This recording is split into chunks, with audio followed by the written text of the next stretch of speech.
Hey everyone, I'm about to go to the plot to do some more planting, but I wanted to show you guys something real quick first here in the backyard. I have sowed some seeds on these little 4-inch containers. Those are squash seeds, summer squash. So they are both patty pan varieties called the White Star.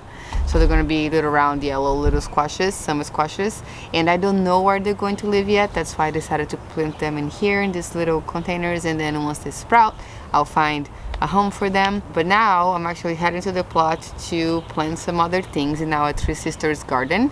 So I have a couple different varieties of squash and also some pole beans that I'm going to plant together with the corn. So I'm gonna go head there right now and we're going to get this planted.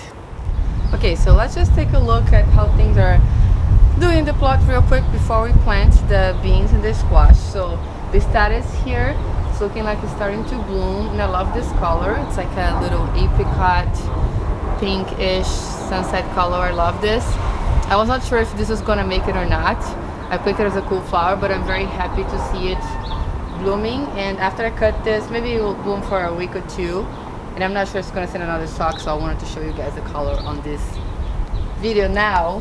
And back here with the ranunculus, you can see that's looking pretty yellow over here, not as good as I thought it would be. I thought we were going to have a cool week. It's going to cool down for a bit, but it didn't. So it's been really hot. It's 85 degrees today. So the ranunculus is just not doing well. It doesn't like the heat, prefers to grow in the cold. So after I did that first clear cut that you guys just saw in the last video, I had like a few random blooms popping up, but they're not, doesn't look like a lot more is going to come from this, but that's okay, you know, lesson learned. It does get really hot for us here too fast, but I was glad that I could at least get that first flush of blooms and having the plot look nice for a couple weeks. And then here on this side, the feverfew is in full bloom right now.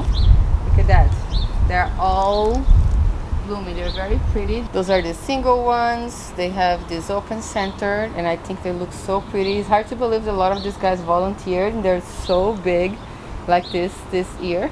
So all of the ones here in the middle are blooming. The one over here seems to be like a little behind, maybe a week. Maybe it's because it's in the shade, so that's okay. But very happy to see how nice this little patch here is looking. I'm gonna go behind so you guys can see this height for reference. Looks pretty high, looks cool, pretty tall, sorry, I meant to say. Very nice. And then I have the special button here that volunteered from last year too. This little area is looking nice. I'm still having an aphid problem on the bronze fennel. I don't remember if I talked about this on a video before or not, but it's a little aphid situation here, but it's also full of ladybugs and ladybug larvae, so hopefully things gonna balance it out in there soon. I have a double feverfew in here that also came back from last year, but this is a lot smaller, not as tall as the single. It looks really nice. I love the way they look like little clouds. Very, very pretty. And there's a fennel over here too that is a baby of this other guy on the side, but it looks like it's coming green instead of bronze, like this bronze fennel over here, which is fine. But I'm letting it grow too. I've tried to contain it on this little, I don't know what I can call this. Just try to give them some support with this, you know, twines in here. Try to make sure they grow up right, because last year they're falling to the side. They're getting too tall. And here we still have some of the zinnias are growing a little bit more. Grown a little bit more since last week. They're still small, but they're looking nice. Those guys are definitely enjoying the heat. So are the peppers. The peppers are looking really good. Something kind of weird is happening to the peppers, to be honest. There's some like curling of the leaves, and I'm not sure if it's a bug. Doesn't look like a bug damage, and looks like some variegation is kind of happening. Same with that pepper right over there.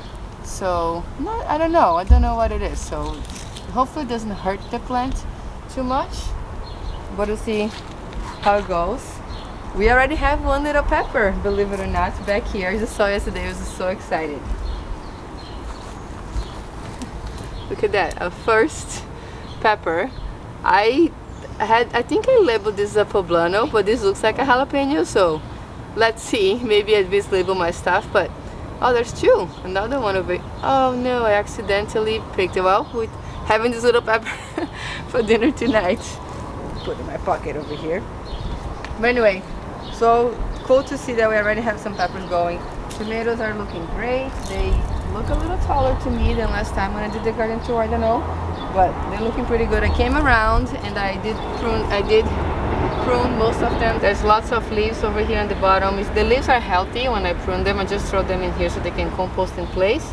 So that's looking okay. I'm really liking this trellising system over here. It's pretty easy, and I've been just twisting around every time that I come here, trying to get them to stand. And so far, so good. We have some peas in here too. Those are ready to be harvested, I think, or maybe another day. This one looks pretty good, but I'm not gonna harvest one pea only, so I'm gonna wait until tomorrow to see if these other guys also get a little bit thicker, so I can harvest at least a few. And then I have some calendula here that's not doing really good, and the rudbeckia is about to bloom again. I cut the other flower that was already open, but there's tons of buds now, so hopefully it will look good. Floret zinnias are about to bloom too. I'm excited to see that. Maybe by next week I'll be able to show you guys how they look like. I had one little bloom, but I cut it in here because she was not looking very good, so I wanted to just keep encouraging to produce more buds, so I cut that first one, but it's looking great. Sunflowers have grown a little bit since last video, I think. The rudbeckias are looking good. I have this crazy blue ferrum here that I'm just gonna let it go to seed. I grew this as an experiment to be just a, you know, to a filler for cutting flowers, but it looks so nice in the garden right now, and there's a lot of little bees in here in the morning, so I'm gonna keep that just as is because it looks cool. And tomatoes again looking great from this side. This side actually, the varieties in here, which are the more special ones from Carmel Bell Farm, I think it's called, they are full of flowers. Oh, there's a tomato. Yeah, there's two. It's 2 tomatoes. Oh, maybe there's more in other plants too. Let's see. Anyway, there's a couple baby ones here. But yeah, this one I felt bad cutting this stem since I had, you know, staked this, and I was trying to grow to one stem, but this has so many flowers that I felt bad. So I'm gonna put another stake and another staple and another twine from here and stake this one as well. But it looks really cool, and I've been coming here and just doing this on the flowers to help pollinate them. So hopefully we get tomatoes from all of these guys, and same in here. But those plants are doing great. Those are the, I think so, this is Sergeant Pepper's. I think that one is Persuasion. So it is the most like fancy specialty tomatoes. These ones are very cute. They already are showing a little purple shoulder. Look at that. What variety is this? Let me read it. That's what Persuasion tomato. Super cool. Right next to this dark basil. That's looking good over here too. The dahlias have a little bit of leaf hopper damages. You know, these leaf hoppers, I have a hard time with them. I've been adding molasses and trying to take care of the soil, but these guys still seem to be coming here, so I'm going to read more about them and see what I can do. And the eggplants are looking amazing. They grew a lot more. They really love the heat. The ranunculus didn't like it, but the eggplants just really enjoyed. This one over here, it's getting really tall. Those two guys with this very beautiful dark stem.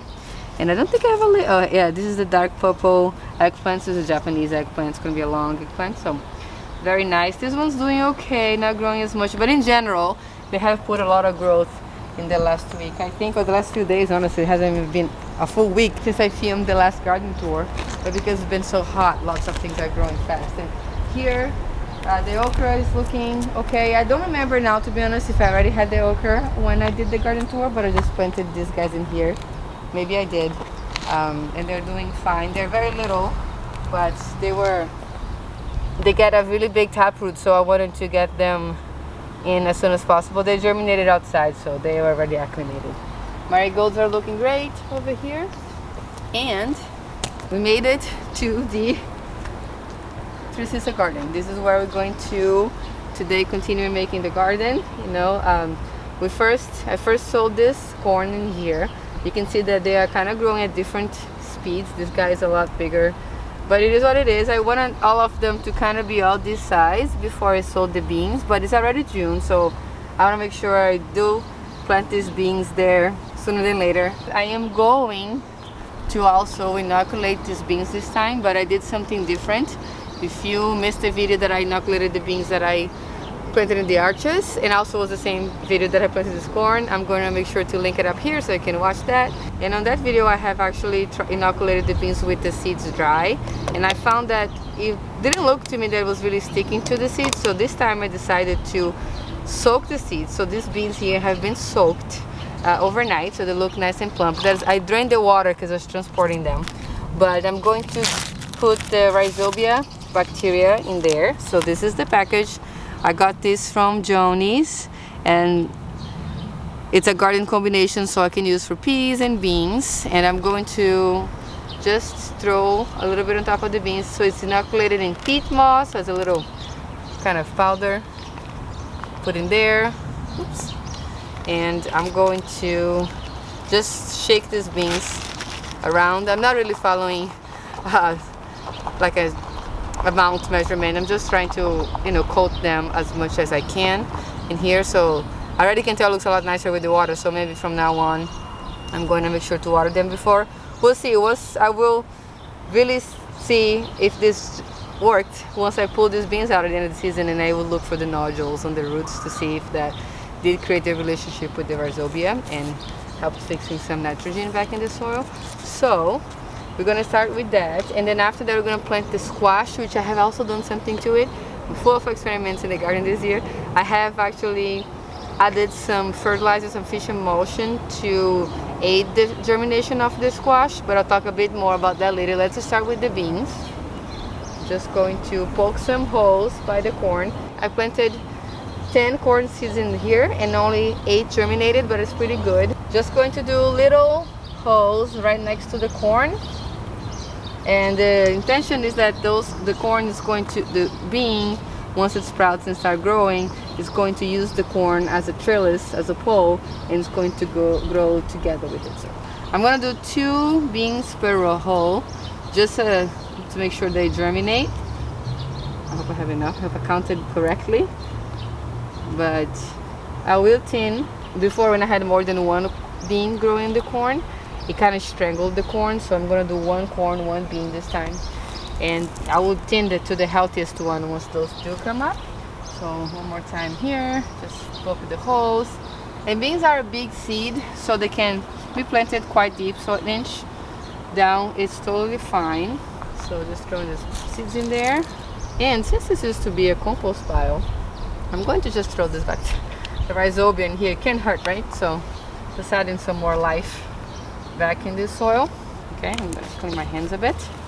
And I'll close them all down, and I'll water everything at once when I finish planting everything, because I still have to plant the squash. So cover everything up.